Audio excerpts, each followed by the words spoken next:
Here you go. Woo! So we don't really have any special announcements today, but you have a topic. Yeah, I wanted to talk about some of these abortion restrictions that are passing. Fun times. Oh, yeah.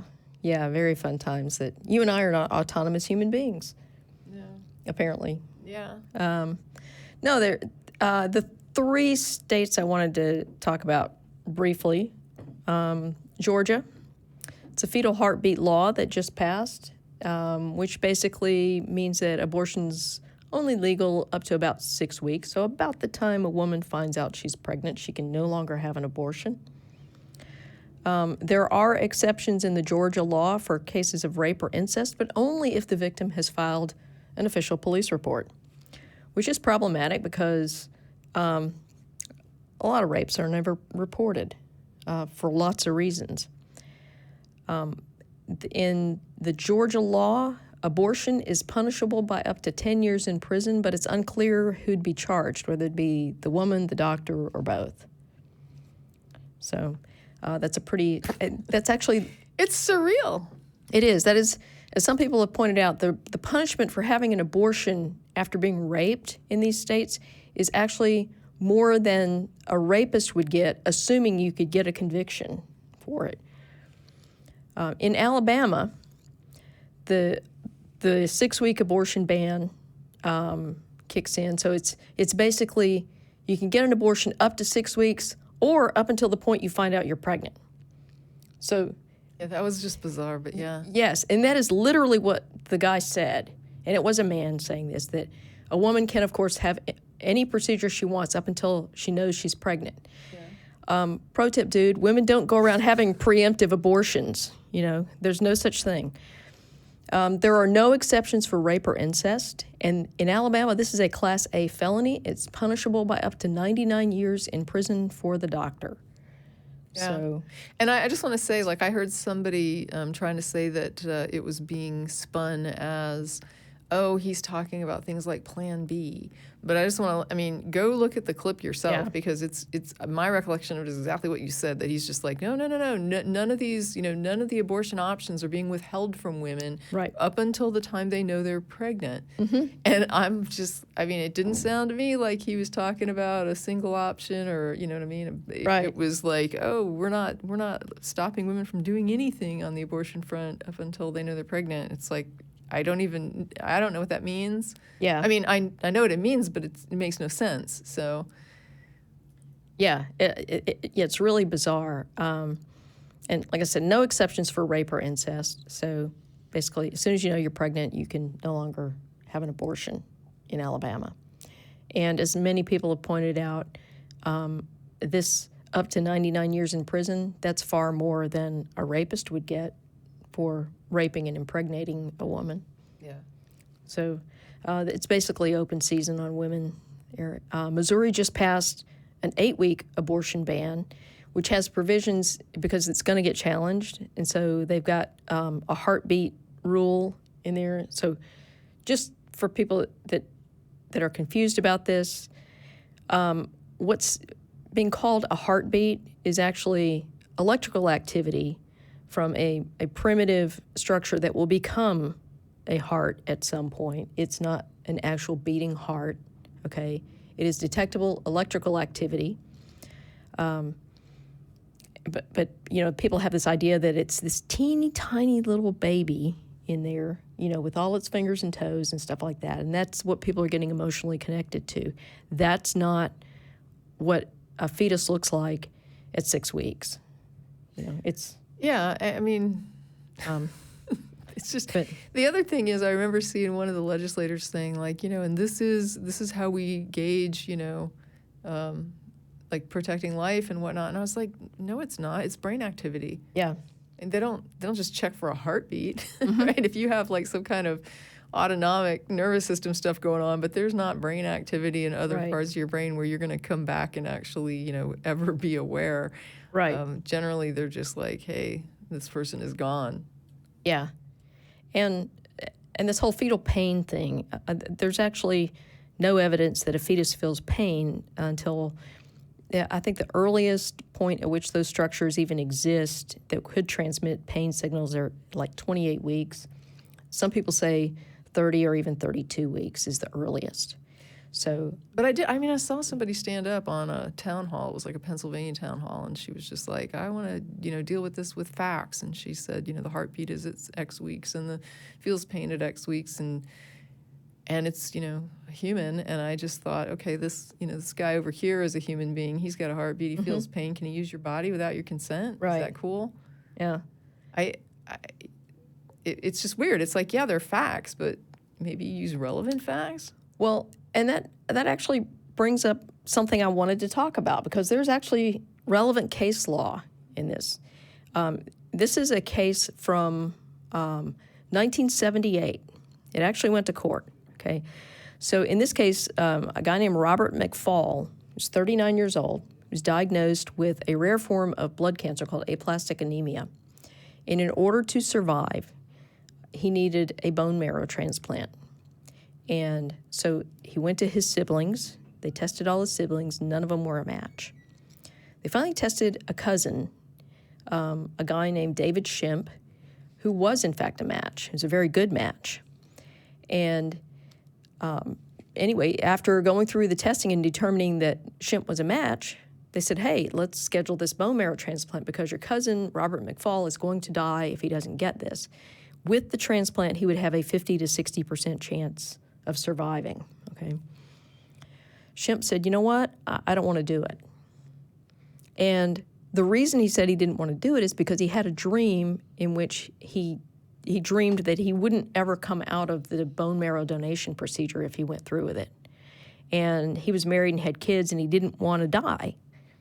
And so he refused. Well, this caused like a major rift in the family. And after failing to prevail on him to do the donation, even after doctors explained that it's virtually painless for the donor, he's under anesthesia and there's pain relief and everything, and it wouldn't hurt him, he still refused. So the family, out of desperation, took him to court, and they sued him in court.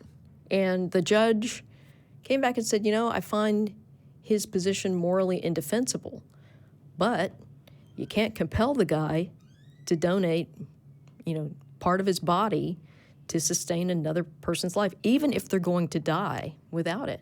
Yeah. And so he ruled against McFall.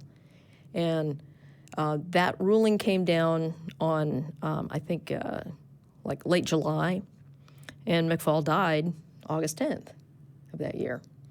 So it was, he definitely needed it. But this illustrates how it's very well established in law that you don't require someone to donate any part of their body to someone else, even if that person will die without it. And that's the situation we're in when it comes to an unplanned or unwanted pregnancy. Women are being required to allow another human to use their body in order to not die. That to me is morally indefensible. If I don't have the same bodily autonomy, at least as a corpse, that's pretty gross. And that's the situation we're in. Yeah, I remember talking about a procedure that I found that was really strange. I think I heard about it on NPR, and I looked into it. And it was just sort of like this time frame where they did this procedure, which was hooking up a baby to the mother to act as a life support system. This was before they had like actual life support systems they could put you on while they did a surgery or whatever. And she just acted like the heart pump to, keep the baby alive. And the women needed to consent to this. It's like, this is the mother, this is the baby, this is the baby's life. And she needed to consent to be hooked up to the baby in order to supply it, like blood, tissue, use of her organs in order to sustain it through the surgery. And you just wonder, it's like, why did she need to sign a consent form? Right. Right. I mean? Like, what's the purpose of the consent form? And it's because you have to consent to this. Yes. Even if it's your own child, Yes. Just, and, I think you've stated this very eloquently many times, is that it's just a fact of biology that if a fetus is removed from its mother's body prior to a certain point in gestation, it will die. That's just biology. And it's unfortunate for the fetus, but Yeah, women didn't get to vote on that. People with a uterus didn't get to vote on that. Right. It's like, that's how it works. And for the people that say, but surely you don't support abortion right up to the point of birth, there is no such thing, okay? Post-viability, it's called C-section or induction, okay?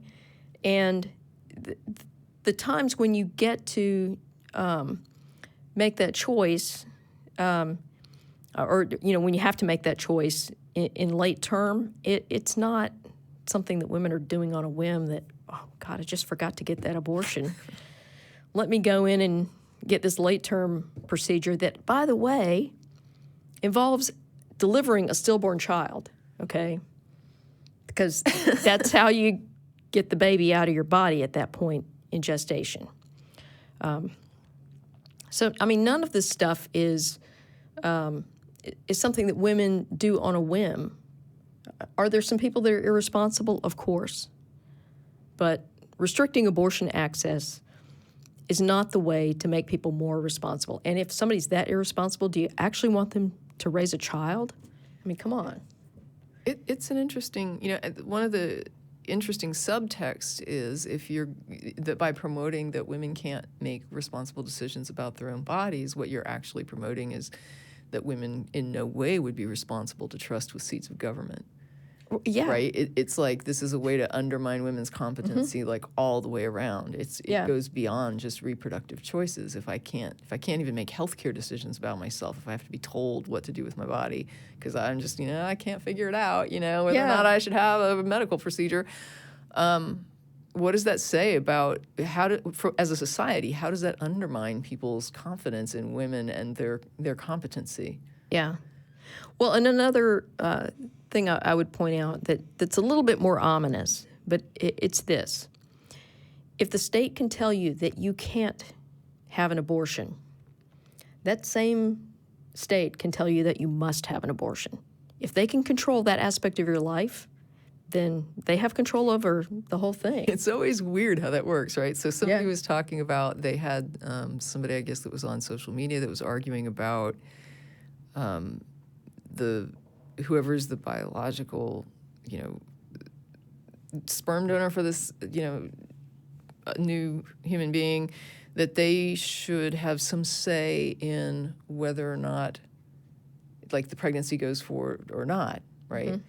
And I was just like, how does that even work, right? Because these things only work in their heads one way, right? So basically they would say, oh, I want the guy to be able to step in and stop her from having an abortion because he wants her to have the baby. And it's like, but what if he steps in and says, I don't want a kid, so she has to abort? Yeah.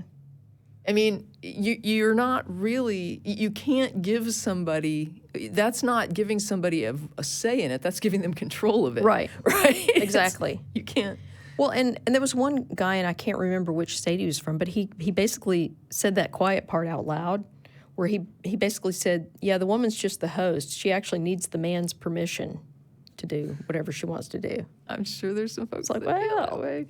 I saw a pro-lifer on one of the networks, and they were, or I guess it was a cable channel. I guess it's not a network. I don't know. Maybe they are networks. But they were talking about the one young woman, the 12-year-old that had gotten pregnant via repeated rape. And one of the things that the pro-lifer said was, because the person that was the host described that situation, and she's like, well, this bill has no exception for rape. Like, surely you don't condone, forcing somebody. Do you support that part of the bill that, would require this person, this 12-year-old, to carry to term?